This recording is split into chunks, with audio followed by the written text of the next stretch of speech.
Sesaat lagi Anda akan menyaksikan Kompas Petang didukung oleh White chocolate sugar dulu. Wah, rendah gula. Nyaman diminum.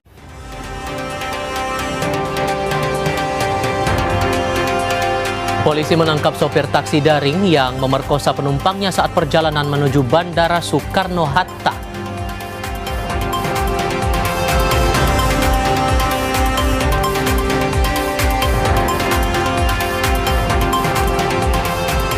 KPK nyatakan pemberian rehabilitasi Prabowo atas vonis ex-Dirut ASDP Ira Puspadewi tidak pengaruh pada pengusutan kasus.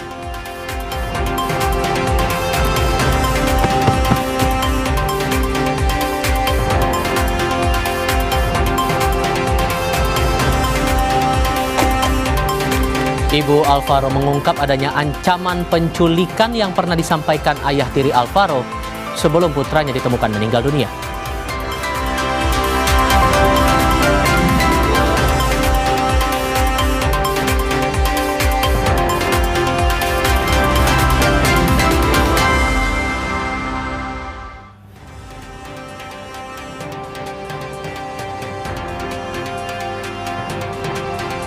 Halo selamat sore saudara, Anda menyaksikan program berita Kompas Petang hanya di Kompas TV, independen terpercaya. Bersama saya Cynthia Rompas. Dan saya Tifal Solesa. Hari ini 26 November 2025.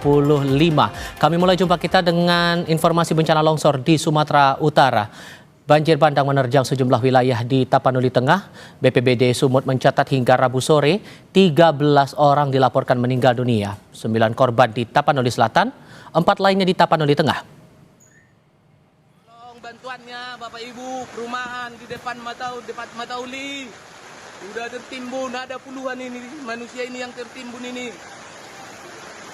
ke dekat Matauli. Video amatir ini merekam banjir bandang yang menerjang perumahan Matauli di Tapanuli Tengah Selasa kemarin. Bantu dulu, Pak. Di Hajoran, di rumah mertua. Tampak sejumlah bangunan dan kendaraan warga tertimbun material lumpur. Video amatir warga lain juga menunjukkan saat banjir bandang menerjang sejumlah rumah warga, bahkan sejumlah kendaraan nyaris terbawa arus banjir bandang. BNPB lalu menetapkan status tanggap bencana di sejumlah wilayah terdampak. BPBD Sumatera Utara mencatat hingga Rabu sore 13 orang dilaporkan meninggal dunia. Sebanyak 9 korban dari Tapanuli Selatan, sementara 4 lainnya di Tapanuli Tengah. Kalau bisa kasih kau dulu, Pak. Kawan. BPBD bantu dulu, Pak. Di Hajoran, di rumah mertua.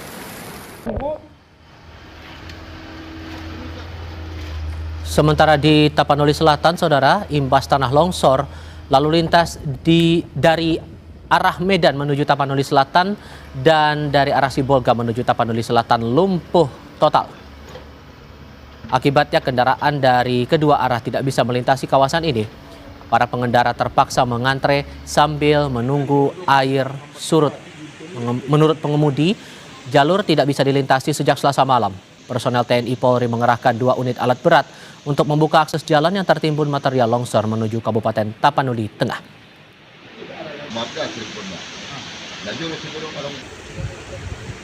Lama antri di sini, Bang? Udah 24 jam.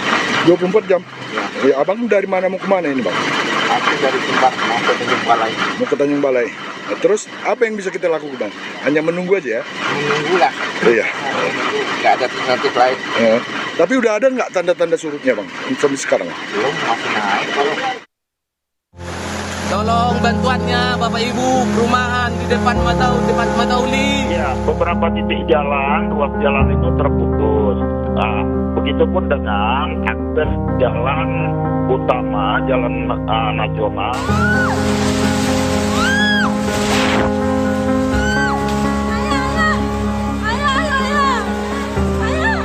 Video amatir warga merekam detik-detik banjir bandang dan longsor di Desa Mardame, Kecamatan Sitahuis, Tapanuli Tengah, Sumatera Utara, Selasa pagi.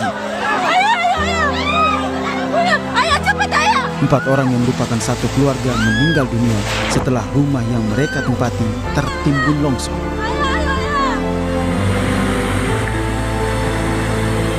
Wilayah lain di Tapanuli Tengah juga tidak luput diterjang banjir bandang akibat tingginya curah hujan yang terjadi sejak 2 hari terakhir. Banjir bandang membawa material kayu hingga hampir menutup rumah warga di Kelurahan Huta Nabolon, Tuka, Tapanuli Tengah. Bupati Tapanuli Tengah Masinton Pasaribu menyatakan pihaknya bersama dengan BPBD tengah menyiapkan titik-titik pengungsian. Kami pemerintah sedang mengupayakan itu untuk titik-titik evakuasi. Nah, itu ada GOR aula kami yang kami siapkan untuk menampung evakuasi warga, terutama yang banjir sangat meluas, itu ribuan warga yang terdampak. Kemudian kami berkoordinasi dengan tempat ibadah, sekolah, dan fasilitas pemerintahan lainnya yang bisa kami gunakan untuk melakukan evakuasi.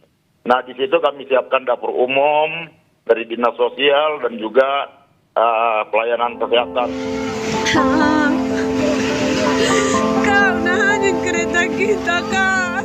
Kabupaten Tapanuli Selatan juga terkena banjir bandang yang menerjang 3 desa di Kecamatan Batang Toru, yaitu Desa Garoga, Desa Huta Godang, dan juga Desa Aiknador. 4 orang dilaporkan hilang dan 21 orang mengalami luka-luka. Kami sekarang ini berada di Desa Aiknador, Huta Godang, Kecamatan Batang Toru. Saat ini sudah terjadi banjir bandang. Banjir bandang, Komandan. Jadi saat ini belum bisa kami perkirakan apakah ada korban atau tidak. Kami telah menghimbau tadi mengevakuasi dan beberapa masyarakat sudah mengungsikan. Banjir bandang juga menerjang 2 desa di Mandailing, Natal, Sumatera Utara. Selain merusak rumah warga, banjir bandang juga memutus akses jalan lintas provinsi yang menghubungkan 4 kecamatan. Data BPBD, ada 7 kecamatan di wilayah Mandailing, Natal yang terdampak banjir dan longsor. Kecamatan yang terdampak situasi atau kondisi penghujan belakangan ini seperti di Kecamatan Muara Batang Gadis, kecamatan yang terparah di Kecamatan Muara Batang Gadis ya, ada di 4 desa yang kita sebut Desa Sulangading. Hingga Rabu pagi, BNPB mencatat ada 8 orang meninggal dunia dalam bencana banjir dan longsor di Sumatera Utara. Saat ini, BNPB juga sudah berkoordinasi dengan pemerintah setempat untuk penetapan status tanggap darurat. Tim Liputan, Kompas TV, Sumatera Utara.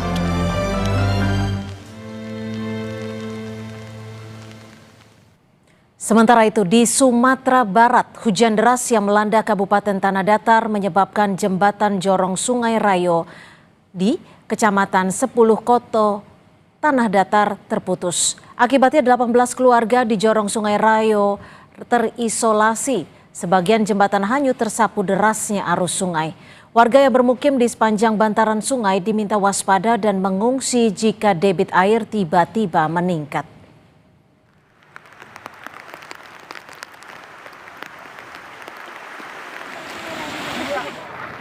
150 meter dari bantaran sungai itu kami ungsikan di rumah penduduk yang ada di sini.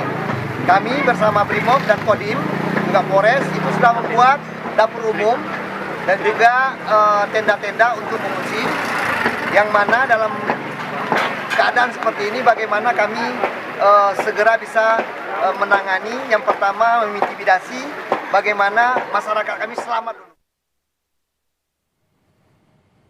Damkar Kota Padang menurunkan personel untuk membantu membersihkan material sisa banjir. Dengan menggunakan mobil pemadam, 6 orang petugas membantu warga membersihkan rumah dari material lumpur sisa banjir. Pembersihan dilakukan berdasarkan arahan dari RT setempat. Petugas menargetkan melakukan pembersihan untuk 10 bangunan termasuk fasilitas umum. Cuaca ekstrim memicu terjadinya banjir di 5 kecamatan dari 11 kecamatan yang ada di Kota Padang, Provinsi Sumatera Barat. Ribuan rumah terendam dan 24.000 jiwa terdampak. Kami dapat laporan dari warga apa Bu?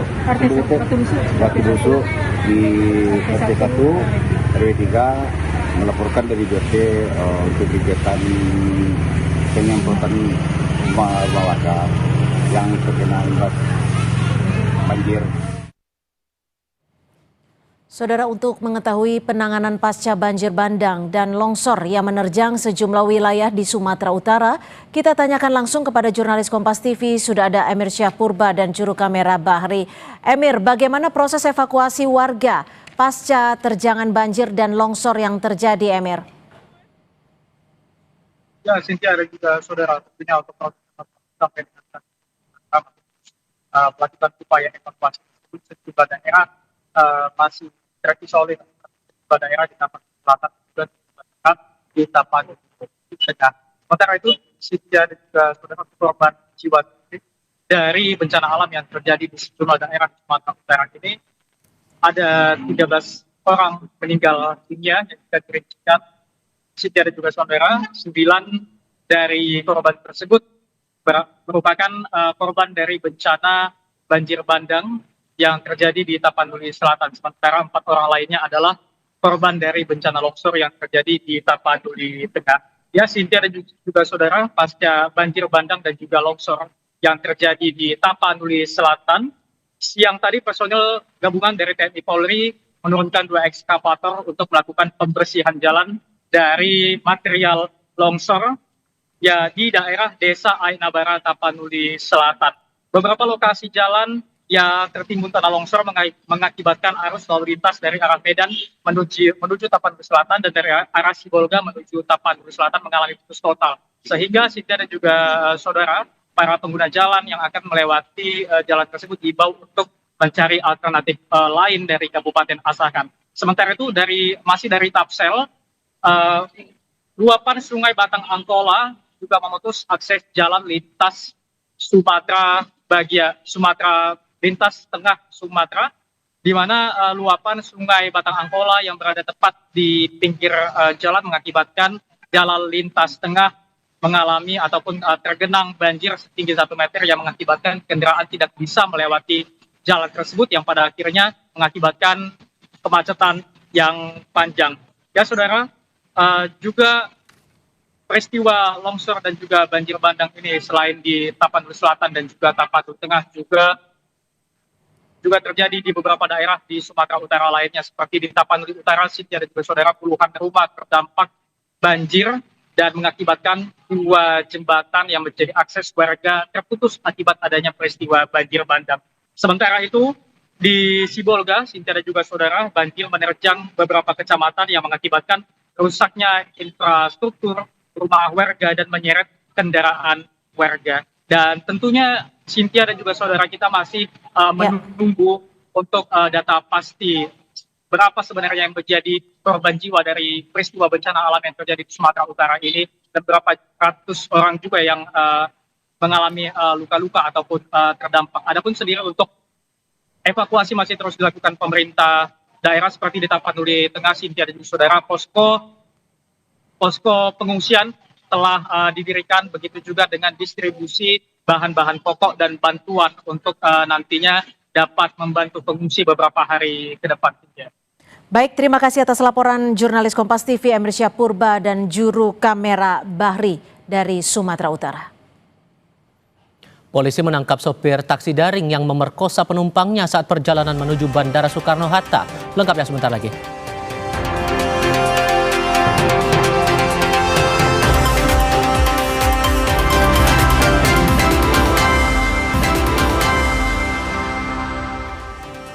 Saudara, Satreskrim Polres Metro Tangerang Kota menangkap sopir taksi online usai dilaporkan melakukan pemerkosaan terhadap penumpangnya. Diduga peristiwa pemerkosaan dilakukan di pinggir tol Tangerang Cengkareng pada Sabtu dini hari. Enggak ada Pak Subang. Kamu ceritain dulu sama istrimu biar ngerti nih istrimu. Kamu ceritain dulu sama istrimu, kamu jelasin. Ada kejadian apa? Kalau nggak ada kejadian apa-apa, Pak polisi nggak bakal bisa nyari kamu. Ya, kamu kasih tahu istrimu. Polisi menangkap Fatur Gozali, sopir taksi online di kediamannya di Depok, Jawa Barat pada Senin dini hari. Pelaku diamankan usai dilaporkan seorang perempuan berinisial NG lantaran telah melakukan penganiayaan dan memperkosa korban saat menumpang taksi pelaku pada Sabtu dini hari. Kamu ceritain dulu sama istrimu, jelasin. Ada kejadian apa? Kalau nggak ada kejadian apa-apa, Pak polisi nggak bakalan bisa nyari. Ya? Kamu kasih tahu istrimu.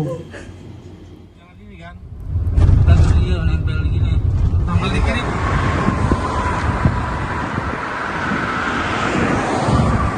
Usai ditangkap, polisi melakukan olah TKP di lokasi kejadian dengan menghadirkan pelaku. Polisi juga mengamankan barang bukti berupa mobil yang digunakan sebagai taksi online serta pakaian pelaku dan korban. Kasih Humas Polres Metro Tangerang Kota AKP Prapto Lasono menyatakan peristiwa terjadi saat korban melakukan perjalanan menggunakan taksi online yang dipesannya dari Kukusan Depok menuju Bandara Soekarno-Hatta. NG usia 30 tahun, seorang perempuan ini memesan taksi online. Kemudian berangkat dari Kukusan Depok menuju Bandara Soekarno-Hatta. Pelaku seorang sopir taksi online ini langsung masuk ke tempat duduk penumpang dan kemudian melakukan penganiayaan. Setelah melakukan penganiayaan, korban diruda paksa.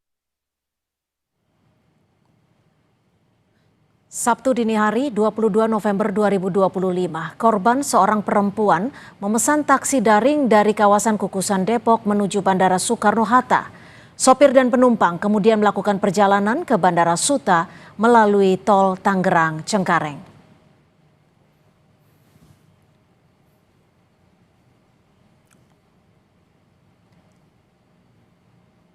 Saat di tol sekitar pukul 3.30 waktu Indonesia Barat, sopir meminta izin ke penumpang menepi untuk mencuci muka.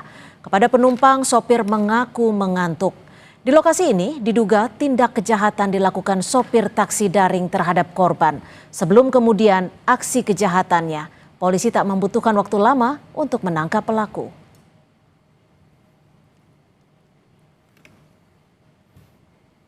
Beranjak ke kasus lain, Polda Jawa Tengah mencopot AKBP Basuki dari jabatannya sebagai Kepala Subdirektorat Pengendalian Massa atau Dalmas Direktorat Samapta. Pencopotan sebagai imbas dari kasus meninggalnya dosen Universitas 17 Agustus 1945 atau Untak Semarang, Dwinanda Lincia Levi. AKBP Basuki selepas dicopot dari jabatannya lalu dipindahkan ke pelayanan markas atau Yanmas Polda Jateng. Ia turut ditahan di rumah tahanan Polda hingga 8 Desember 2025. Kabid Humas Polda Jateng Kombes Artanto bilang pencopotan Basuki sebagai tindak lanjut atas temuan dugaan pelanggaran berat kode etik. Betul, AKBP Basuki dicopot sejak 21 November 2025 lalu. Jabatan yang kosong itu dihandle langsung oleh Dir Samapta. Kata Kabid Humas Polda Jateng, Kombes Artanto, seperti kami kutip dari Kompas.com. Setelah ini lilin akan mati, teman-teman. Keluarga dosen Universitas 17 Agustus 1945 atau Untak Semarang mendesak polisi mengumumkan hasil penyelidikan, termasuk kejelasan ada tidaknya tindak pidana terkait kematian dosen Dwinanda Lincia Levi. Edi Pranoto dari tim advokasi Untak Semarang menyebut ada banyak potongan peristiwa yang belum bisa dijelaskan polisi.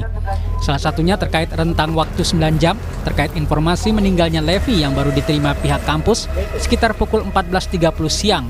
Padahal korban ditemukan tak bernyawa sekitar pukul 5.30 pagi. Selain itu, hasil visum luar maupun dalam belum cukup menjelaskan penyebab kematian Levi. Gak ada potongan-potongan peristiwa yang belum ada penjelasan. Misalnya yang paling mudah untuk dipahami dan harus dipertanyakan adalah yang kami pertanyakan adalah rentang waktu dari AKBP B yang kemudian kena patsus itu dari jam 05.30 sampai dengan kemudian Inafis datang, kemudian kami justru mendapat informasi dari pihak lain, bukan dari pihak yang berwenang. Ini bagian-bagian yang kemudian kami ditugaskan untuk itu, Mas. Komisioner Kompolnas Yusuf Warsi mendorong polisi bisa lebih cepat mengungkap kasus ini seperti yang diharapkan keluarga korban dan pihak Untak. Namun jangan sampai menutup fakta-fakta yang belum tergali untuk mengungkap ada tidaknya unsur pidana dalam kasus tersebut. Ketika pun itu diterapkan, kalau faktanya tidak sesuai, ya berarti kan unsurnya tidak terpenuhi. Bisa jadi ada fakta lain. Nah, fakta lain itu kan melalui keterangan saksi, melalui pemeriksaan forensik terkait dengan analisis digital forensik CCTV, terkait dengan hasil otopsinya, itu kan harus dibuat garis koherensi yang kuat, apakah memang unsurnya kelalaian atau ada yang lain atau bukan peristiwa pidana, termasuk apakah ada ringkasan rekaman medis almarhum. Intinya kronologi peristiwanya ini kan harus benar tergambarkan fakta-faktanya. Sebelumnya korban ditemukan meninggal di sebuah kostel pada 17 November. AKBP Basuki menjadi orang pertama yang melapor ke Polsek Gajah Mungkur. Meski belum ada kesimpulan pidana, Basuki sudah menerima sanksi penempatan khusus atau patsus selama 20 hari. Tim Liputan Kompas TV. Saudara, bukan kali pertama Presiden Prabowo Subianto mengampuni terpidana korupsi. Sebelum mantan Dirut ASDP, Presiden pernah memberikan amnesti kepada Hasto Kristianto dan abolisi kepada Tom Lembong. Lalu apakah pengampunan kepada koruptor dianggap sebagai upaya melemahkan KPK?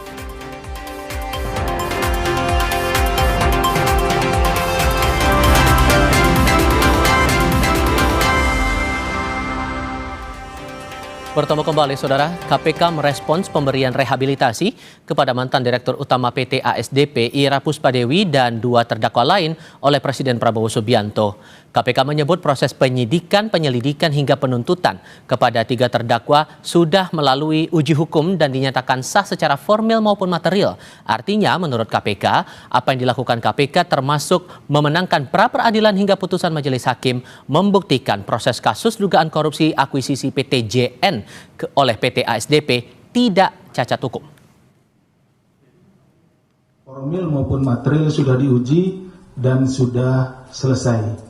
Artinya selesai itu pekerjaan kami sudah lulus dari uji material, uji formil dengan memenangkan pra-peradilan, dan kemudian juga sudah diuji secara material dengan terbitnya putusan atau vonis majelis hakim.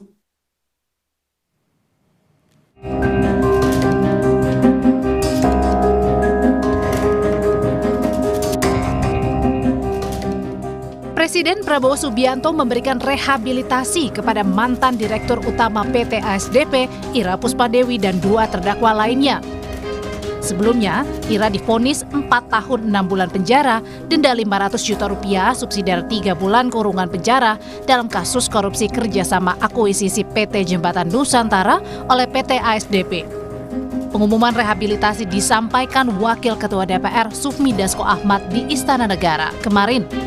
Dasko menyebut rehabilitasi diberikan setelah adanya aspirasi masyarakat melalui DPR. Berbagai pengaduan dan aspirasi disampaikan kepada Dewan Perwakilan Rakyat Republik Indonesia. Setelah Dewan Perwakilan Rakyat Republik Indonesia menerima berbagai aspirasi dari masyarakat, kelompok masyarakat, kami kemudian meminta kepada Komisi Hukum untuk melakukan kajian terhadap perkara yang mulai dilakukan penyelidikan sejak bulan Juli 2024. Alhamdulillah, pada hari ini Presiden Republik Indonesia Bapak Prabowo Subianto telah menandatangani surat rehabilitasi terhadap 3 nama tersebut.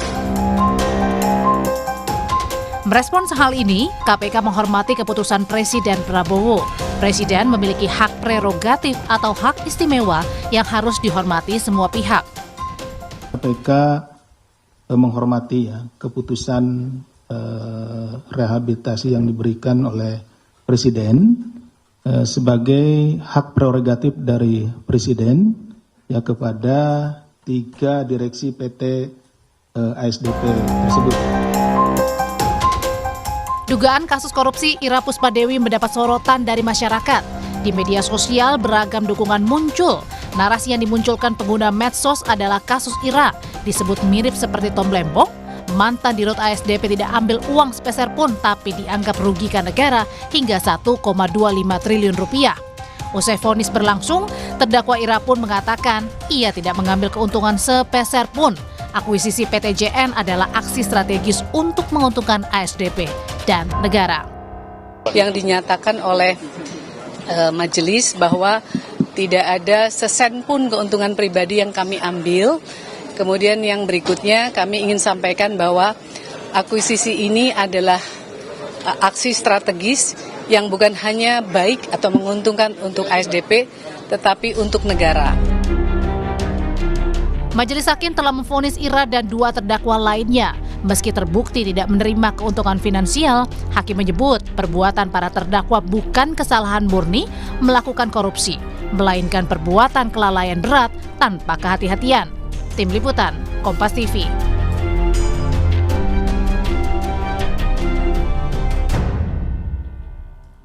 Bukan kali pertama Presiden Prabowo Subianto mengampuni terpidana korupsi. Sebelum mantan Dirut ASDP, Presiden pernah memberikan amnesti kepada Hasto Kristianto dan abolisi kepada Thomas Trikasih Lembong. Lalu apakah pengampunan kepada koruptor dianggap sebagai upaya melemahkan KPK? Praktisi hukum Todung Mulya Lubis dan anggota Komisi 3 DPR dari fraksi Partai Golkar Sudha Sonttandra bergabung untuk diskusi soal ini. Selamat sore semuanya dengan Tifal di sini. Selamat sore Abang Todung. Selamat sore. Terima kasih semua sudah bergabung bersama kami kali ini. Pak Todung, dengan berkaca dari pengampunan yang diberikan kepada terdakwa kasus ASDP, sebelumnya ada pengampunan amnesti kepada Hasto, abolisi kepada Tom Lembong. Ada kesan di publik, ini kayaknya mudah bagi Presiden memberi pengampunan kepada terdakwa koruptor. Anda menangkap demikian juga atau enggak? Saya ingin melihat dalam konteks kontroversi yang ada pada beberapa kasus di mana kriminalisasi terhadap kebijakan itu dilakukan oleh aparat penegak hukum. Nah, ini mengganggu ya. Jadi dalam kasusnya Ira kita melihat ya, dugaan ada kriminalisasi itu terhadap kebijakan, padahal kebijakan yang dibuat sesuai dengan aturan main, sesuai dengan peraturan perusahaan, mendapat persetujuan, semua itu kan adalah keputusan komersial bisnis ya, yang tidak bisa dipidana, tidak bisa dikomersialkan. Nah, tadi dikatakan bahwa yang bersangkutan tidak melakukan self enrichment, memperkaya diri sendiri. Nah, ini sudah satu bukti sebetulnya bahwa ya dia tidak punya niat ya jahat ya mens rea untuk memperkaya diri sendiri. Jadi kriminalisasi terhadap kebijakan semacam ini mengganggu banyak pihak. Dan oleh sebab itu reaksi publik menurut saya sangat bisa dirasakan. Nah, tapi satu hal yang saya ingin katakan adalah kalau Anda menanyakan apakah Presiden Prabowo sepertinya mengobrol ya melalui rehabilitasi, melalui amnesti, abolisi, rehabilitasi. Ya. Nah, saya kira sih kita ini sedang hidup dalam satu zaman abnormal. Ya, kita dihadapkan pada begitu banyak kasus korupsi, malah kejaksaan itu ya beberapa kali memamerkan begitu banyak uang yang dikorupsi. Itu uang cash dipamerkan. Dan jumlah kerugian keuangan negara itu begitu besar, fantastis. Nah, memang jadi ada semacam dilema, loh kok begini keadaannya ya. Tapi kalau misalnya kasus seperti yang dihadapi oleh Ira itu tetap diproses, ya memang juga publik akan merasa, loh siapa yang akan mau bertanggung jawab dan mau menjadi direksi perusahaan BUMN kalau bisa dikriminalisasi misalnya. Jadi saya ingin lihat dalam konteks kasus per kasus dan tidak ingin membuat satu generalisasi dalam hal ini. Sampai kemudian, sorry saya potong Pak, kalau belajar dari kasus rehabilitasi ini menurut Anda secara proses penuntutannya ini kurang kuat? Ya, tadi dikatakan oleh KPK bahwa mereka sudah di pra-peradilan ya, sudah melakukan penyidikan ya. Tapi kan itu tidak cukup. Kita kan juga harus melihat secara material ya kasus korupsinya itu seperti apa, dan kalau KPK sudah melihat bahwa tidak ada unsur memperkaya diri sendiri, nah apakah layak kasus itu diteruskan atau tidak? Nah ini pertanyaannya menurut saya. Jadi kalau kita melihat ya kasus yang seperti ini, business judgment rule itu mesti betul-betul dilihat ya sebagai satu guidance, sebagai satu pedoman oleh pengusaha-pengusaha, oleh direksi untuk membuat satu keputusan dan tidak bisa dipidana. Nah, Presiden Prabowo mungkin melihat ini dan mendengar ini dan membuat rehabilitasi. Pertanyaan saya cuma satu, kita perlu hati-hati dalam memberikan amnesti, abolisi, dan rehabilitasi ini, karena kita juga mesti menjaga tertib hukum. Tahu saya, rehabilitasi dan gerasi itu kan diberikan setelah ada putusan yang inkrah. Setelah inkrah baru ada permohonan untuk rehabilitasi dan untuk juga gerasi gerasi. Kalau amnesti dan abolisi bisa dikeluarkan sebelum ada proses peradilan. Nah ini kan kita mesti sepakati semua mekanisme. Sudah kami tangkap poin itu, Pak. Saya bahagia, saya senang, saya happy dengan rehabilitasi yang diberikan kepada Ira, karena menurut saya dia yang betul-betul ya punya profesionalitas dan integritas, dan saya tidak meragukan itu karena saya kenal dia. Pak Deson, saya pernah dia dulu, dan saya bertemu dengan dia ya waktu di tahanan. Kalau menurut Anda Pak Deson, sampai keluar rehabilitasi ini datang dari Presiden Prabowo, secara dasar hukumnya sudah tepat meskipun keluarnya setelah vonis disampaikan majelis hakim? Ya, jadi Presiden tentu dalam hal ini punya banyak pertimbangan. Beliau juga tidak ingin mengganggu independensi daripada pengadilan, ya kan? Tetapi kalau kita melihat ini kembali kepada apa yang dikatakan oleh Bang Todung tadi, ya, dalam berusaha itu kan tunduk pada yang namanya business judgment rules, ya. Makanya kita kemudian misalnya di dalam Danantara ada. Jadi orang kalau dalam melaksanakan usaha itu kan tunduk pada yang namanya hukum bisnis, ya. Jadi kalau saya berusaha dengan Anda misalnya, Anda yang mau beli produk saya atau Anda berusaha dengan saya, tentu Anda kan ingin untung. Kami juga ingin untung, ya kan? Nah, itu mestinya harus KPK paham. Nah, kalau Presiden kemudian sudah 2 kali melakukan ini, maka ini sebenarnya merupakan suatu alert, suatu catatan sehingga ya bukan saja KPK, aparat penegak hukum semua untuk berhati-hati, khususnya dalam hal untuk melakukan tindakan kepada entity bisnis ya, itu yang BUMN itu, supaya berhati-hati. Ini juga bisa menimbulkan distrust kan di tengah-tengah masyarakat, di dunia usaha. Ya tadi seperti Bang Todung tadi bilang, siapa yang akan jadi direksi, ya kan? Kita melihat banyak sekali ya. Saya terus terang secara terbuka, saya juga kapan itu mengkritik itu kemarin ya. Tapi walaupun itu sudah lama ya, kasus yang menimpa Burhanuddin Abdullah, mohon maaf ya, sebagai direktur gubernur BI ya, secara ex officio beliau itu tanda tangan. Tidak ada mensreanya, coba bayangkan aja. Ya, tapi kan? Kalau kemudian, sorry saya potong Pak, kalau kemudian ini diberikan saat masih ada proses untuk banding, saat ada proses untuk kasasi, ada yang muncul juga pendapat, ini jangan-jangan melemahkan kerja KPK untuk memberantas korupsi. Anda sependapat nggak kalau ada pandangan begitu Pak Deson? Oh, kami tidak sependapat. Jadi begini loh, hak asasi orang itu kan harus dijamin. Ya kan? Kalau tunggu sampai kasasi, itu 3-4 tahun ke depan. Bagaimana beliau yang sudah dapat di dalam tahanan? Apalagi kan kalau kita lihat fakta persidangan itu kemudian ada dissenting kan? Ada dissenting itu, ya, sehingga ini menjadi suatu tanda tanya. Ya. Dan kembali ya, saya sebagai anggota Komisi 3 DPR ini juga memberikan suatu perhatian khususnya kepada aparat penegak hukum untuk berhati-hati, jangan gegabah. Ya, kenapa? Kerugian negara ini kadang-kadang kan ditentukan di atas kertas. Coba bayangkan aja, ya, hitung sini, hitung sana, kemudian ada kerugian negara tanpa melihat suatu fakta sesungguhnya di situ. Ya, seharusnya begini, kalau yang tadi Bang Todung sampaikan itu ya, sebelum diakuisisikan pasti ada namanya RUPS. Ya. Sebelum RUPS tentu ada penilaian, ada sebuah, dan itu kan tidak dikerjakan oleh direktur utama. Baik. Tetapi ada lembaga-lembaga tertentu. Nah, kalau itu semua sudah sesuai prosedur dan sudah diambil suatu tindakan, ya namanya bisnis itu kan pasti rugi atau untung. Gak ada bisnis untuk pulang pokok kan? Baik, Kalau kita oke. bisnis pulang pokok ya lembaga sosial kan?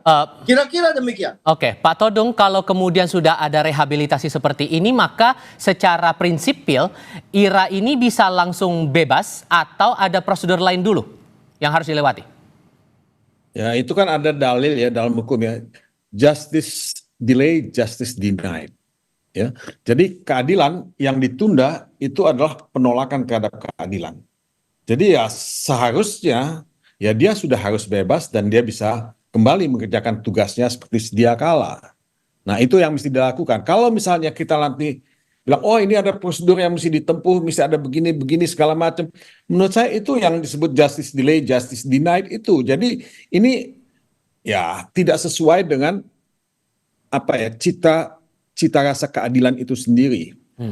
Bayangkan ya, dia kan sudah ditahan beberapa bulan ya di rumah tahanan KPK. Nah, dia mendapat kepres rehabilitasi dari Presiden Prabowo. Ya seharusnya itu dilaksanakan ya langsung, tidak usah menunda-nunda. Jadi ya ini prinsipnya, karena pengadilan itu juga kan harus cepat, murah dan sederhana. Oke. Keadilan juga pasti begitu. Ketika sudah ada Presiden mengeluarkan kepres rehabilitasi yang merupakan hak prerogatifnya dia, ya mesti dilaksanakan. Hukum itu tidak boleh menyusahkan orang.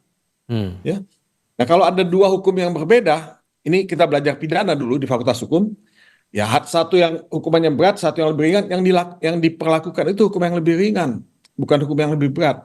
Nah, dalam hal ini kita bicara mengenai hak asasi manusia loh. Baik. Kebebasan dia. Nah, jangan ditunda-tunda. Saya minta kepada KPK untuk tidak menunda-nunda. Kalau kemudian, singkat saja, kalau kemudian ada pengampunan seperti ini, efeknya atau dampaknya terhadap tersangka atau terdakwa lain yang menjalani kasus serupa akan bagaimana Pak Todung? Singkat saja. Kita ini banyak anomali hukum nih. Apa ya Pak? Dalam kasus Tom Lembong kan kita melihat bahwa Tom Lembong diberikan abolisi ya oleh Presiden Prabowo ya. Nah, dia tidak terbukti memperkaya diri sendiri dan dia memang tidak melakukan punya mens rea ya membuat satu keputusan yang merugikan keuangan negara. Ya. Jadi menurut saya kalau Tom Lembong sudah diputuskan seperti itu, ya yang lain seharusnya juga tidak diproses lagi, tidak ya dihukum. Kalau menurut saya. Jadi ini anomali ini kita mesti segera hilangkan gitu supaya konsisten. Kalau misalnya satu ya untuk kasus yang sama sudah dibebaskan ya, yang lain ya kecuali ada bukti-bukti yang sangat fundamental yang bertentangan satu dengan yang lain, ya itu kita bisa lihat. Tapi kalau tidak, menurut saya nggak bisa ya. Oke, Pak Deson, Anda juga punya pandangan lain soal anomali ini? Ya kita harus mengakui bahwa memang penegakan hukum kita juga memang ada masalah ya, dan terus terang kita terus memperbaikinya. Nah, saya cuma meminta bahwa aparat penegak hukum bukan KPK saja harus menggunakan momen ini sebagai sign ya, sebagai sign bahwa arah politik hukum kita di bawah Presiden Prabowo adalah agar jangan mempidanakan orang yang tidak bersalah, jangan mengkriminalkan, ya. Apalagi dengan kemudian ada keluar aturan baru, ya, yang berkaitan sama Danantara, itu kan sudah jelas dikatakan itu, ya. Kalau yang berkaitan dengan business judgment rules, semua sudah dikerjakan dengan sesuai prosedur. Ada RUPS-nya, sebelum ada take over ada RUPS, sebelum ada RUPS ada penilaian, ada segala macam. Ya jangan dikriminalkan. Tidak semua kerugian negara itu korupsi. Ya, itu tidak semua perbuatan hukum itu kemudian korupsi kalau tidak ada kerugian keuangan negara. Nah, inilah yang harus kita pahami. Dan ini menjadi pelajaran berharga bagi kita semua, gitu loh, ya. Supaya ini jangan sampai timbul korban-korban yang lain. Kira-kira demikian. Oke, Pak Deson, Pak Todung, terima kasih banyak sudah berdiskusi dan berbagi pandangan bersama kami kali ini. Selamat sore semuanya. Salam Bang Todung. Sehat selalu, Bang. Sesaat lagi di Kompas Petang, Partai Demokrat pernah membantah keras tudingan relawan Jokowi jika mereka berada di balik isu ijazah palsu.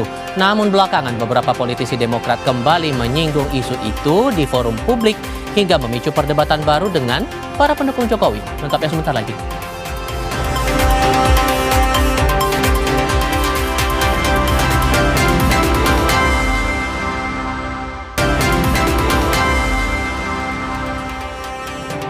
Beberapa waktu lalu, Partai Demokrat pernah membantah keras tudingan relawan Jokowi jika mereka berada di balik isu ijazah palsu.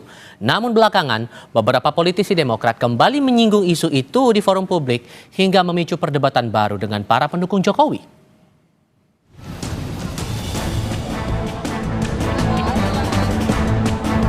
Hakim MK dituduh ijazah palsu. Tapi hebat Nadia. Dia tampil di depan, tunjuk itu ijazahnya yang asli, nggak kayak yang lain. Kalau kita lihat politiknya ini, ya ujung-ujungnya pertarungan wapres. Siapa sih nanti yang menjadi saingannya Gibran jadi wapres? Demokrat lagi-lagi terseret dalam kisruh ijazah Jokowi. Situasi ini terulang kala Beni Kaharman, politisi dari partai milik mantan Presiden Susilo Bambang Yudhoyono ini, menyindir sikap seseorang yang dituduh memiliki ijazah palsu namun enggan memperlihatkan ijazah aslinya kepada publik. Ini berbeda dengan sikap Hakim MK Arsul Sani. Ada juga saya tahu yang bisa beli itu sertifikasi. Mungkin ada yang palsu lagi. Palsu. Ya kalau itu sih ijazah aja palsu ya, apalagi sertifikasi. Teman saya, Pak Menteri, Hakim MK dituduh ijazah palsu. Iya, sahabat baik saya Pak Arsul Sani. Tapi hebat Nadia, dia tampil di depan, tunjuk itu ijazahnya yang asli. Nggak kayak yang lain. Ya.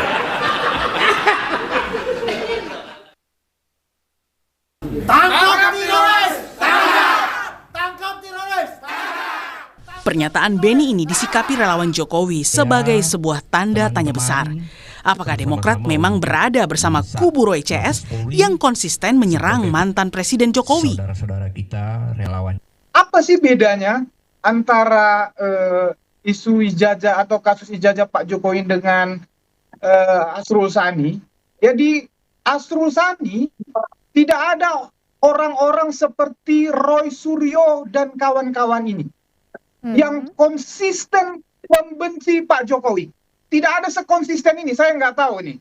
Pak Beni dan Pak Syarif ini masuk aliansi para pembenci ini, saya nggak tahu. Apakah karena itu memberikan komen seperti itu, saya nggak tahu.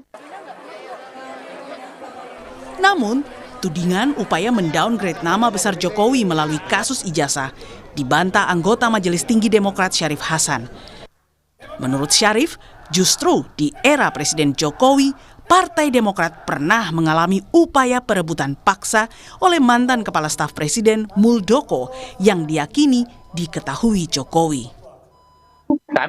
Kami tidak pernah memikirkan sejauh itu, bahkan sebaliknya berdasarkan historis, justru kami yang sering menjadi korban daripada kebijakan-kebijakan pemerintahan yang lalu. Kami pernah dibegal, ya, dan itu yang membegal kami itu ada orang pertama, orang ring satunya Pak Presiden pada saat itu, dan kami berkeyakinan apa yang dilakukan oleh KSP pada saat itu tidak mungkin tanpa sepengetahuan Presiden. Namun jauh sebelum sindiran Beni Kaharman soal ijazah palsu, tudingan ada orang besar di balik kisruh ijazah pernah diungkapkan relawan Jokowi dari Peradi Bersatu. Kala itu pertama kalinya nama Partai Biru dituding sebagai dalang di balik aksi Roy Suryo CS. Ya, seluruh Indonesia sudah melihat tampilan saya hari ini, saya berbaju apa gitu, ya kan? Nah, sisa men-challenge saja, mencari pemikiran sendiri, berpikir masyarakat sendiri. Bahwa siapa sih kira-kira dalangnya gitu. Ini nah, saat ini saya berbaju apa? Nah, itu mungkin salah satu clue yang bisa saya sampaikan. Tudingan relawan Jokowi ini pun seakan terkonfirmasi dari pernyataan Jokowi.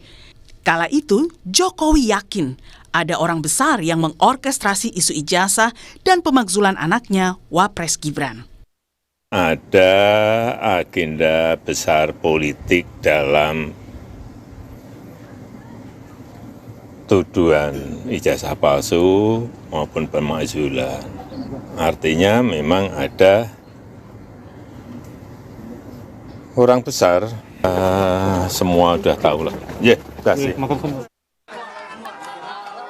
Sejak laporan pencemaran nama baik Jokowi berproses di Polda Metro Jaya, ke-8 tersangka termasuk Roy Suryo CS kini berstatus dicekal ke luar negeri. Dalam tahap ini, 2 orang di lingkaran Demokrat, yakni Denny Indrayana dan Amir Syamsuddin, kini bertindak sebagai kuasa hukum bagi Roy Suryo. Tim Liputan, Kompas TV. Hari ini polisi kembali melakukan penyisiran untuk menemukan barang bukti terkait kasus tewasnya Alvaro Kiano Nugroho, bocah yang hilang 8 bulan lalu. Lalu bagaimana kelanjutan kasus ini setelah tersangka yakni ayah tiri korban sudah meninggal dunia? Apakah dihentikan atau masih bisa dilanjutkan? Cynthia Rompas punya diskusinya sebentar lagi.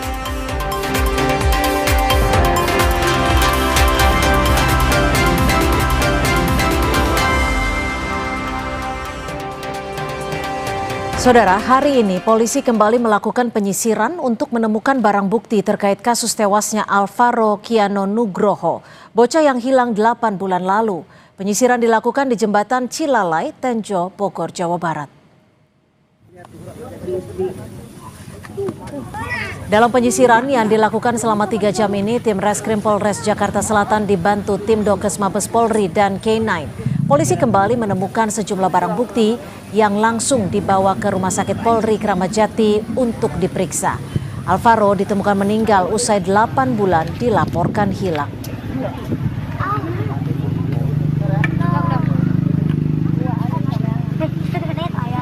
Dapatkan beberapa tulang yang diduga adalah anak tersebut, sehingga tulang ini akan kami bawa lagi ke Rumah Sakit Kramat Jati. Untuk diduganya itu ditemukan ada rahang bawah, di mana di rahang bawah itu untuk skalanya masih kecil, jadi curiganya dan itu ada api, sehingga kita belum ronsen lagi dan koordinasi dengan dokter gigi.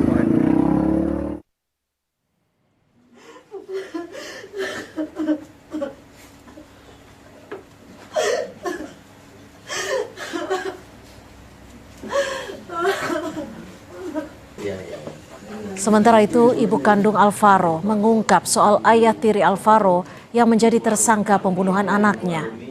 Arumi, ibu Alvaro, bilang ayah tiri Alvaro sering ikut mencari keberadaan Alvaro saat hilang. Ibu Alvaro juga bilang jika ayah tiri Alvaro memiliki sosok yang temperamen. Waktu itu di bulan Maret, itu kan kejadian bulan Maret, bulan April baru bisa pulang ke sini. Ya udah, bulan April ke sini itu cari sih. Tetap nyari, dan itu nyari sama pelaku ya. Dia selalu ngikut kemanapun, aktivitas kemanapun nyari tuh, ada informasi dimanapun dia ikut. Ya, Ibu maaf ini. Kita sama-sama aja, itu dia kan emang orangnya temperamental ya. Emang orangnya seperti itu. Kalau dia bikin statement saya selingkuh atau itu, gak ngerti itu alibi dia dari mana. Propam Polres Metro Jakarta Selatan tengah mengusut kematian tersangka pembunuhan bocah Alvaro di ruang konseling Mapolres Metro Jakarta Selatan. Tersangka adalah ayah tiri korban. Propam Polres Metro Jakarta Selatan telah memeriksa 2 personel yang bertugas menjaga tersangka di ruang konseling. Polisi bilang tersangka disebut tewas bunuh diri saat dititipkan di ruangan tersebut untuk menjalani pemeriksaan medis pasca penetapan tersangka. Lalu bagaimana keberlanjutan kasus ini? Apakah dihentikan atau masih terus dilanjutkan mengingat tersangka yaitu ayah tiri korban sudah meninggal dunia? Kita bahas bersama kriminolog UI, Pak Adrianus Meliala. Pak Adrianus, selamat sore. Terima kasih sudah menyelengkan waktu di Kompas Petang. Pak Adrianus, selamat sore. Hari ini polisi kembali melakukan penyisiran di lokasi ditemukannya kerangka yang diduga milik Alvaro ini. bagaimana kasus ini keberlanjutannya? Apakah akan dihentikan atau tetap bisa dilanjutkan ketika tersangka sudah meninggal dunia? Ya, sesuai dengan KUHAP, maka memang begitu tersangka meninggal dunia, maka kasus bisa dihentikan, ya, kasus ditutup gitu. Namun kemudian kalau kita lihat misalnya bahwa terkait dengan kematian Alvaro itu dikabarkan bahwa ada pihak-pihak lain yang ikut serta membantu, menolong dalam rangka menculik Alvaro, lalu kemudian membuang Alvaro di tepi sungai, ya, artinya si pelaku dalam hal ini Bapak Tiri Alvaro itu tidak sendirian, maka tentu ada cukup dasar ya untuk kepolisian membuka kasus ini terus, khususnya dalam rangka mengimplikasikan pihak-pihak yang terlibat itu, ya, dengan kata lain tersangkanya kemudian lalu mereka tentu bukan tersangka dalam arti menjadi pelaku utama, tapi paling tidak dalam rangka membantu, ya, bersama-sama untuk, nah itu pasalnya tuh, ya, sehingga kemudian lalu kasus ini bisa dapat dibuka. Demikian. Artinya hanya untuk menelusuri tersangka yang pihak yang membantu. Lalu apakah wajar ketika kasus ini harus dihentikan, namun di sisi lain penyelidikan sebenarnya belum selesai, konstruksinya juga belum selesai? Ya begitu pertama begitu kata KUHAP, ya. Yang kedua, ya kalaupun dilakukan penyelidikan, kan sebetulnya ujung-ujungnya kan juga nanti pada tersangka. Nah, tersangkanya sudah meninggal kan. Jadi kan logika hukumnya kan adalah bahwa nanti pada ujungnya akan meminta pertanggungjawaban pidana dari tersangka begitu. Nah, tersangkanya udah meninggal, jadi dengan kata lain yang untuk apa dilakukan kalau toh si pelaku sudah meninggal dunia, mungkin begitu logikanya. Ini kan kematian tersangka saat berada di ruang konseling Polres Jakarta Selatan, artinya berada di bawah pengawasan kepolisian. Lalu apa yang bisa Anda lihat di sini? Apakah ini bisa memutus rantai informasi yang bisa diperoleh dari tersangka utama? Jelas, ya, dan tentu ini membuat banyak pihak nggak puas, ya, paling nggak para pengamat terkait dengan sebetulnya pertama mengapa dia lalu kepikir ya memilih untuk menculik anak dirinya sendiri. Itu yang pertama. Jadi kalau misalnya marah pada istri, ya kan ada yang lain begitu, ya. Kenapa kok malah menculik anak sendiri, anak walaupun tiri, ya. Betapapun dia katanya sayang pada Alvaro begitu. Itu yang pertama. Yang kedua, sebetulnya bagi saya juga belum terlalu jelas tuh bagaimana kemudian Alvaro ini mati, apakah dibunuh atau mungkin sakit, ya, atau mungkin dibunuh oleh pihak yang lain lalu kemudian ayahnya ini membantu atau gimana. Kelihatannya pada waktu ditangkap oleh polisi, Alvaro ayah tirinya itu mengatakan bahwa dialah yang membunuhnya. Tapi itu amat janggal. Mengapa? Karena biasanya pelaku itu tidak pernah mengimplikasikan diri sendiri, tidak menyatakan bahwa sayalah pelakunya. Dan kalaupun ada yang menyatakan begitu, maka polisi wajib tidak percaya. Maka dengan kata lain perlu ada pembandingnya. Nah, untuk itu maka perlu untuk melakukan pengejaran ya terhadap pihak yang lain yang membantu si bapak tirinya ini untuk membuang jenazah Alvaro. Karena dengan begitu menjadi jelas apa sih yang terjadi sebetulnya, apakah betul bapak tirinya yang membunuh dan seterusnya. Jika Anda menyebut ada kejanggalan saat memberikan pernyataan ataupun keterangan kepada polisi dari pihak tersangka, lalu Anda melihatnya ada kejanggalan tidak dengan kematian tersangka ini? Ya, jadi saya kira si pelaku ini memang sudah nothing tulus, ya, sudah kehilangan istri, kehilangan anak, ditersangkakan pula, dengan kata lain perbuatannya diketahui, maka dia mungkin berpikir ya untuk apa lagi saya hidup, maka kemudian lalu dalam kesempatan pertama dia lalu mengambil apalah begitu, ya, untuk kemudian gantung diri. Jadi saya pikir janggalnya di situ, dari segi bahwa dia lalu kemudian seperti bersedia juga lalu menanggung beban, menyatakan bahwa dialah pelakunya. Ya, sekali lagi, ya, kita perlu pembanding atau perlu data lain untuk mengatakan bahwa apa yang dikatakan itu sebagai benar. Demikian. Oke, tapi begini Pak Adrianus, ketika seorang tersangka di bawah pengawasan polisi meninggal dunia, apa saja yang harus diberikan ataupun dibuktikan kepada polisi, kepada publik bahwa yang bersangkutan betul meninggal dunia dan tidak ada dugaan foul play? Maksudnya foul play itu apa? Maksudnya ketika berada di bawah tekanan dari pihak penyidik. Ya, saya kira bagus itu pertanyaannya, karena jelas-jelas bahwa ketika seseorang berada dalam kendali polisi, maka boleh dikatakan bahwa sebagian dari hak asasinya sudah mulai hilang gitu ya, dan seluruhnya itu berada di bawah kendali polisi. Polisi tidak bisa mengatakan apapun selain daripada bahwa dia yang bertanggung jawab. Betul sekali kalau memang dalam hal ini ada semacam pertanyaan dari masyarakat tentang apa sebetulnya yang terjadi, apakah memang itu gantung diri atau yang lain ya. Saya misalnya mendengar juga dari media bahwa pemakaman si tersangka ini dilakukan diam-diam. Keluarga tidak tahu, ya tahu-tahunya bahwa si tersangka sudah dikebumikan, dan juga hanya diberi satu versi bahwa dia bunuh diri. Ya, setelah itu kemudian nggak diketahui apakah betul, misalnya dengan cara apa dan seterusnya. Jadi saya kira wajar bagi keluarga untuk menuntut informasi itu sebagai bagian akuntabilitas polisi, gitu ya. Itu yang pertama. Yang kedua juga saya juga keberatan tuh kalau kemudian yang dipersalahkan adalah 2 orang yang menjaga di ruang konseling itu. Yang dipropamkan ya. Betul. Kenapa? Karena kalau memakai pendekatan akuntabilitas, maka juga pihak yang 1 atau 2 langkah ke atas itu harus tanggung jawab tuh. Dengan kata lain, kalau misalnya dia adalah 2 orang itu adalah brigadir, maka tentu aibtunya ya atau ibtunya itu harus tanggung jawab tuh. Jangan kemudian lalu para perwiranya kemudian lalu lepas tangan. Demikian. Artinya harus setransparan apa penyidik polisi tidak hanya menuntaskan kasus kematian Alvaro, tapi di sisi lain kita mempunyai kasus baru, yakni penyebab dari kematian tersangka ayah tiri Alvaro ini. Ya saya kira semakin terang semakin baik ya. Kecuali khususnya ketika polisi sendiri memang tidak ada yang disembunyikan, dengan kata lain bahwa memang si pelaku adalah melakukan bunuh diri gitu ya. Tapi kalau kemudian betul seperti yang tadi Mbak katakan bahwa dia mati karena disiksa misalnya, maka ya menjadi cukup wajar kalau kemudian ada yang disembunyikan. Nah, moga-moga tidak ya. Maka kalau memang benar pelakunya itu bunuh diri, maka tentu perlu diperlihatkan bunuh diri dengan apa, lalu kemudian di mana lokasinya gitu ya, lalu kenapa kemudian kok buru-buru dikebumikan gitu ya. Nah, itu adalah sesuatu bentuk pertanggungjawaban polisi kepada publik. Demikian. Oke, tapi gini, kalau dari sudut pandang kriminolog, tanda-tanda apa yang memastikan bahwa seorang tersangka ini betul karena bunuh diri atau mungkin ada hal lain? Ya biasanya kalau bunuh diri itu ada beberapa tanda-tanda tubuh ya. Misalnya keluar feses, keluar kencing, ya, itu 2 itu harus ada tuh, gitu ya. Nah kalau kemudian nggak ada, maksudnya dia sudah meninggal sebelum kemudian tergantung, maka 2 hal tersebut itu kemudian tidak keluar tuh.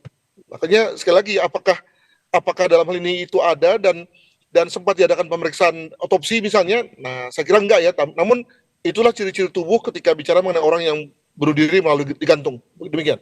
Oke, artinya hasil otopsi dari tersangka juga mungkin perlu disampaikan kepada publik untuk memastikan kasus ini. Terima kasih Pak Adrianus Meliala, kriminolog Universitas Indonesia, sudah berbagi perspektif di Kompas Petang. Selamat sore Pak Adrianus. Selamat sore, terima kasih. Saudara, informasi lainnya masih akan kami sajikan selepas jeda. Komisi Pemberantasan Korupsi atau KPK menggelar lelang barang-barang rampasan hasil tindak pidana korupsi.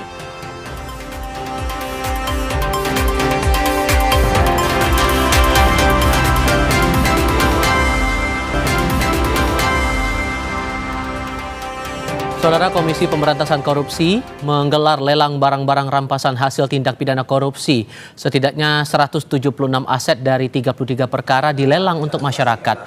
Total nilai limit aset yang dilelang mencapai 289 miliar rupiah, didominasi barang bergerak dan tidak bergerak. Masyarakat bisa mengikuti lelang ini dengan mendaftar via situs lelang.go.id. Lot itu adalah 289 miliar 580 juta 80.900 rupiah. Kebanyakan memang adalah dari barang tidak bergerak. Barang tidak bergerak itu jenisnya apa? Seperti rumah, apartemen, bangunan, tanah, dan lain sebagainya. Sedangkan kalau untuk barang bergerak sebanyak 73 lot terdiri dari kendaraan, ada tas mewah, sepatu, sandal mewah, kemudian emas, perhiasan, ada robot juga, kemudian ada barang bukti elektronik.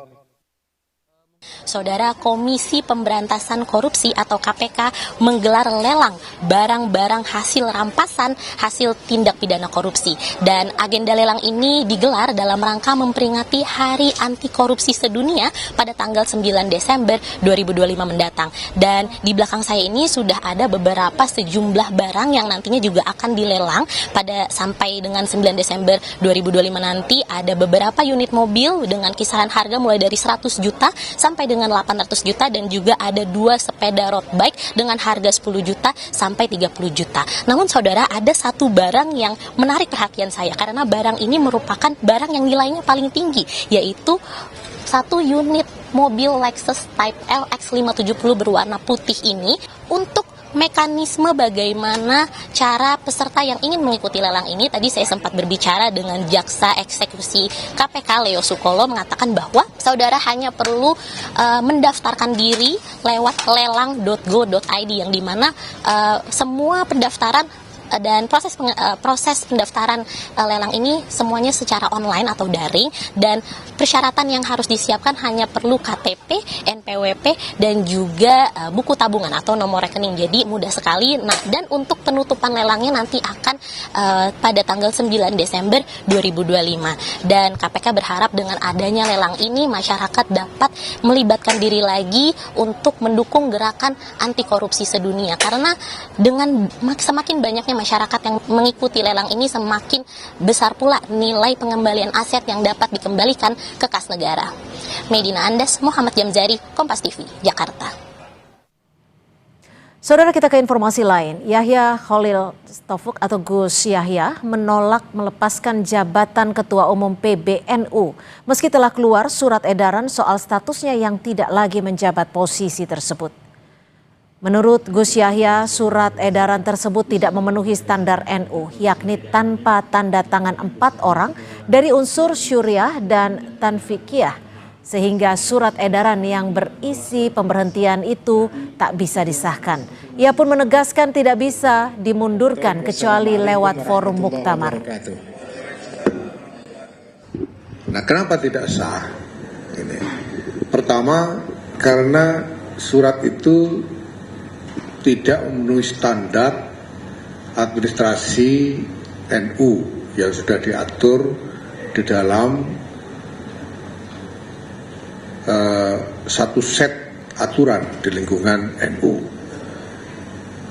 yaitu bahwa surat edaran itu tidak ditandatangani oleh 4 orang dari unsur Suriah dan Tanfikiyah. Saya diminta mundur dan saya menolak mundur. Saya menyatakan tidak akan mundur dan saya tidak bisa diberhentikan kecuali melalui muktamar. Saudara, harian Kompas kembali menggelar Kompas 100 CEO Forum dengan mengusung tema menavigasi arah dan menelisik strategi ketahanan Indonesia di tengah gejolak global.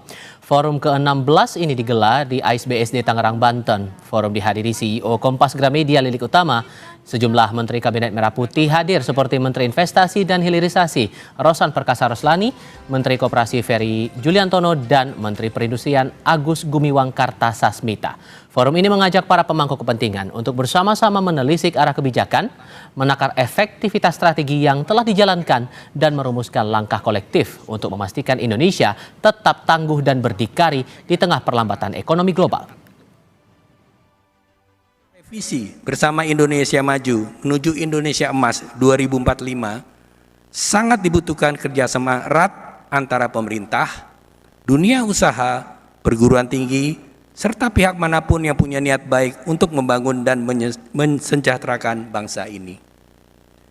Dalam forum hari ini kita juga akan mendengarkan implementasi maupun rencana-rencana ke depan dari para pejabat negara, anggota Kabinet Merah Putih. Dari misi-misi Astacita dari pemerintahan Presiden Prabowo Subianto yang nanti akan dipaparkan, kita pelaku usaha, rekan-rekan CEO sekalian mungkin dapat memilah dan memilih untuk kelak dapat ikut berkontribusi nyata. Dan saudara, informasi lainnya masih akan kami sajikan selepas jeda. Tetap bersama kami di Kompas Petang.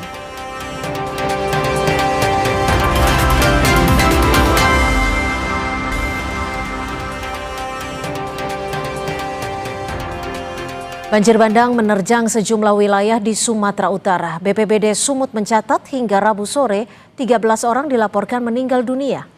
Tolong bantuannya Bapak Ibu, perumahan di depan Matauli. Video amatir ini merekam banjir bandang yang menerjang perumahan Matauli di Kabupaten Tapanuli Tengah pada Selasa kemarin. Tampak sejumlah bangunan dan kendaraan warga yang tertimbun material lumpur. Bahkan sejumlah kendaraan nyaris terbawa arus banjir bandang. BPBD Sumut mencatat hingga Rabu sore 13 orang dilaporkan meninggal dunia. 9 korban di Tapanuli Selatan, 4 di Tapanuli Tengah.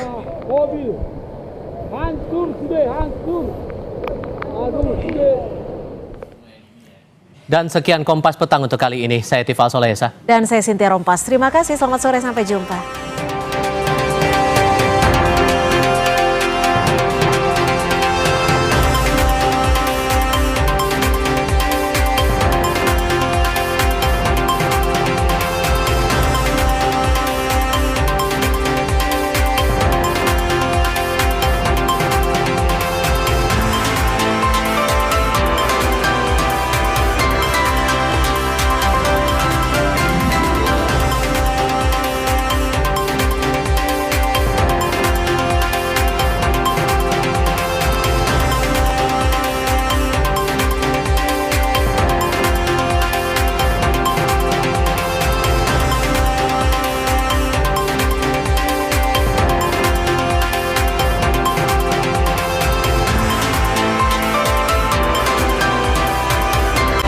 Terima kasih Anda telah menyaksikan Kompas Petang, didukung oleh